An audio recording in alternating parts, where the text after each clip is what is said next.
어제까지만 해도 집 한 채를 살 수 있었던 돈다발이 오늘 아침에는 빵 한 조각 사기에도 부족해진다면 어떤 기분일까요? 실제로 지구 반대편에서는 한 나라의 화폐가 하룻밤 사이에 가치를 모두 잃고 그저 색깔 있는 종이 조각으로 전락하는 믿기 힘든 일들이 벌어지기도 합니다. 반면 어떤 나라의 돈은 거센 경제 폭풍 후 속에서도 바위처럼 굳건하게 제자리를 지키는 강력한 힘을 보여주기도 하죠. 도대체 무엇이 이토록 극단적인 명암을 만들어내는 걸까요? 그리고 왜 우리는 이 복잡해 보이는 숫자의 변화에 주목해야만 하는 걸까요?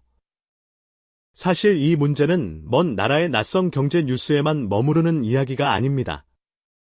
우리가 매일 마시는 커피의 원두 가격부터 손에 쥔 스마트폰의 부품값, 그리고 언젠가 떠나고 싶은 해외여행의 경비까지 모든 것의 가격표 뒤에는 이 보이지 않는 힘이 숨어 있기 때문이죠. 오늘 우리는 한 나라의 돈, 즉 통화의 가치가 어떻게 결정되고 때로는 왜 그토록 무섭게 흔들리는지에 대한 거대한 미스터리의 첫 페이지를 함께 넘겨보고자 합니다. 이 모든 이야기의 시작점에는 바로 환율이라는 개념이 자리 잡고 있습니다. 환율이란 아주 쉽게 말해 세계 시장에서 우리나라 돈에 매겨지는 공식적인 가격표라고 할 수 있습니다. 예를 들어 1달러를 사기 위해 1,400원을 내야 한다면 그것이 바로 지금 이 순간 우리 돈의 가치를 보여주는 명확한 지표가 되는 셈이죠.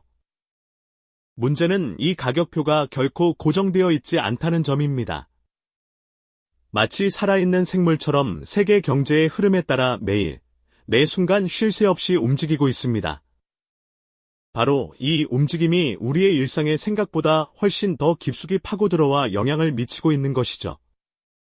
해외 직구 사이트에서 오랫동안 장바구니에 담아두었던 운동화 가격이 어제와 오늘 다른 이유, 바로 여기에 있습니다. 분명 같은 달러 가격인데도 불구하고 원화로 결제해야 하는 최종 금액이 하루아침에 훌쩍 뛰어오르는 경험은 더 이상 낯선 일이 아닙니다. 오랫동안 꿈꿔왔던 해외여행을 계획할 때도 마찬가지입니다. 열심히 모은 소중한 여행 경비가 현지에서 쓸 수 있는 돈으로 환전되는 그 순간, 예상보다 훨씬 적은 금액이 손에 쥐어질 때의 당혹감은 단순히 숫자의 변화를 넘어 우리의 계획 전체를 뒤흔들기도 합니다. 이처럼 환율의 작은 변동은 개인의 소비와 계획에 직접적인 영향을 미칩니다. 하지만 그 파장이 국가 경제 전체로 넓어지게 되면 이야기는 훨씬 더 심각하고 복잡한 양상으로 전개되죠. 바로 안정성과 변동성이라는 두 가지 얼굴을 통해서 말입니다. 환율이 안정적이라는 것은 마치 잔잔한 바다 위를 순항하는 거대한 배처럼 경제 활동의 예측 가능성을 크게 높여준다는 것을 의미합니다. 기업들은 환율 걱정 없이 안심하고 수출입 계획을 세울 수 있고, 국민들은 수입 물가 급등에 대한 큰 걱정 없이 미래를 설계할 수 있습니다. 놀랍게도 이 안정성 자체가 그 나라 경제의 펀더멘털이 튼튼하다는 것을 증명하는 국제사회의 강력한 신뢰의 증표가 되기도 합니다. 투자자들은 기꺼이 그 나라에 돈을 맡기고 더 많은 기회가 그 땅에서 피어날 수 있는 선순환 구조가 만들어지는 것이죠. 반대로 환율 변동성이 크다는 건 시시각각 예측 불가능한 폭풍우가 몰아치는 거친 바다와 같습니다. 특히 우리나라처럼 수입에 의존하는 원자재나 식료품의 가격이 걷잡을 수 없이 치솟으면서 당장 우리 식탁의 물가를 직접적으로 위협하게 됩니다. 수출을 통해 성장하는 기업들 역시 하루아침에 막대한 이익이 순식간에 손실로 바뀌는 아찔한 상황에 놓일 수도 있습니다. 결국 이 끝없는 불안정성은 경제 주체들의 심리를 위축시키고 국가 경제 전체의 불확실성을 키워 성장의 발목을 잡는 거대한 족쇄가 되고 맙니다. 이렇듯 환율의 변동성은 단순히 해외여행객이나 유학생에게만 해당되는 국지적인 문제가 아닙니다. 그것은 한 국가의 경제 체력과 미래의 방향성을 결정짓는 우리 모두의 삶과 직결된 매우 중요한 생존의 문제라고 할 수 있습니다. 그렇다면 대체 무엇이 이토록 중요한 환율을 끊임없이 흔드는 것일까요? 모든 것의 가격의 수요와 공급의 법칙이 작용하듯 한 나라의 돈 가치 역시 마찬가지입니다. 그 나라의 돈을 사려는 힘과 팔려는 힘이 팽팽하게 맞서면서 균형점을 찾아가는 과정인 셈이죠. 그리고 이 힘의 균형에 영향을 미치는 가장 근본적인 요인 중 하나가 바로 국가 경제의 기초 체력을 보여주는 다양한 거시경제 지표들입니다. 그 중에서도 가장 강력한 영향력을 행사하는 것이 바로 금리, 즉 돈의 값이라고 할 수 있습니다. 중앙은행이 기준금리를 올린다는 뉴스가 나오면 이는 곧 그 나라에 돈을 맡겼을 때 더 많은 이자를 받을 수 있다는 신호가 됩니다. 당연히 더 높은 수익을 좇는 전 세계의 거대한 자본은 금리가 낮은 곳에서 높은 곳으로 빠르게 이동하려는 경향을 보이게 되죠. 이 과정에서 더 많은 이자를 주는 나라의 통화를 사려는 수요가 폭발적으로 늘어나게 되고 자연스럽게 그 나라의 돈 가치는 상승하게 되는 것입니다. 반대로 금리를 내리면 그 매력도가 떨어지면서 돈의 가치가 하락하는 압력으로 작용하게 되는 아주 기본적인 원리입니다. 하지만 한 나라의 통화 가치를 결정하는 방정식이 그렇게 단순하기만 할까요? 여기에 또 하나의 중요한 변수가 등장하는데요. 바로 그 나라 안에서 돈의 실질적인 구매력을 보여주는 물가 상승, 즉 인플레이션입니다. 생각해보면 간단한 문제죠. 물가가 계속해서 가파르게 오르는 나라의 돈을 굳이 가지려는 사람은 없을 겁니다. 오늘 빵 한 개를 살 수 있던 돈이 내일은 반 개밖에 못 산다면 그 돈의 가치는 이미 내부에서부터 무너지고 있는 셈이니까요.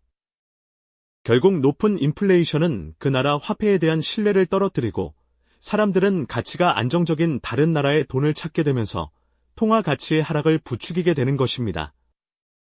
해외 시장을 상대로 얼마나 성공적인 장사를 하고 있는지를 보여주는 성적표, 바로 경상수지 역시 빼놓을 수 없는 핵심 요인입니다. 수출이 수입보다 많아서 달러를 많이 벌어들이는 국가는 외환시장에 그만큼 달러 공급이 풍부해지죠. 이는 자국 통화의 가치를 튼튼하게 받쳐주는 든든한 버팀목 역할을 하게 됩니다. 반대로 만성적인 무역 적자에 시달리는 나라는 물건을 사오기 위해 계속해서 자국 통화를 팔아야만 하죠. 이러한 상황이 지속되면 당연히 통화 가치는 약해질 수밖에 없는 구조입니다. 마치 개인의 신용등급처럼 한 나라의 재정 건전성을 보여주는 국가부채 규모도 투자자들이 아주 예민하게 지켜보는 지표 중 하나입니다.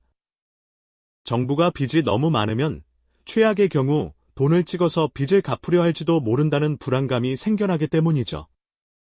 이런 우려는 곧바로 해당 국가의 통화 가치에 대한 불신으로 이어지며 투자 자본이 썰물처럼 빠져나가는 계기가 되기도 합니다. 그런데 만약 이 모든 경제 지표가 비교적 안정적이라고 가정해 봅시다. 그런데도 왜 어떤 나라의 통화 가치는 하루아침에 폭락하기도 하는 걸까요? 놀랍게도 환율의 세계는 이런 경제적 논리만으로는 전부 설명되지 않습니다. 바로 경제의 영역을 넘어서는 지정학적 리스크와 정치적 경랑이라는 거대한 파도가 존재하기 때문입니다. 한 나라에서 갑작스러운 쿠데타가 발생하거나 내전의 소용돌이에 휩싸이는 상황을 상상해 보십시오. 그 순간 경제 펀더멘털은 아무런 의미가 없어집니다. 미래를 예측할 수 없는 극심한 불안감은 그 나라의 모든 자산 가치를 순식간에 증발시켜버리고 통화는 그야말로 휴지 조각이 될 수도 있는 것이죠. 주요 강대국과의 외교 관계가 급격히 나빠지거나 전 세계를 뒤흔드는 전쟁이 발발하는 경우도 마찬가지입니다. 이런 사건들은 단순히 경제 지표 몇 개를 바꾸는 수준이 아니라 해당 국가 경제의 근간을 뒤흔드는 거대한 충격으로 작용합니다. 투자자들은 위험을 피하기 위해 앞다투어 자금을 빼내려 할 것이고 그 결과는 통화 가치의 급락으로 나타나게 됩니다. 결국 한 나라의 통화는 그 나라가 처한 정치적, 외교적 현실을 비추는 거울과도 같은 셈입니다.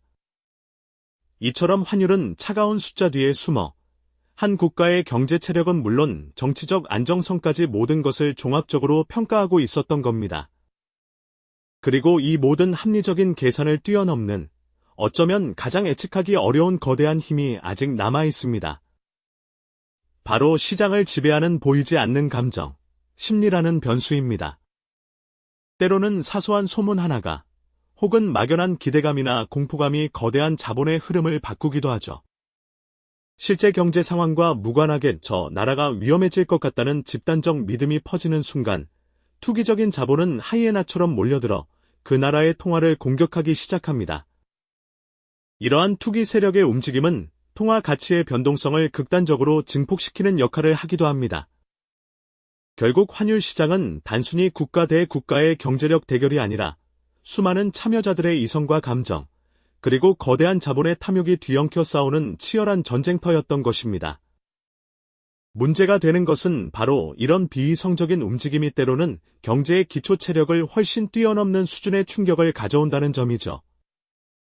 이처럼 거대한 자본의 파도가 한 나라의 경제를 통째로 집어삼키려 할 때 각국의 정부와 중앙은행은 그저 속수무책으로 지켜만 보고 있는 것은 아닙니다.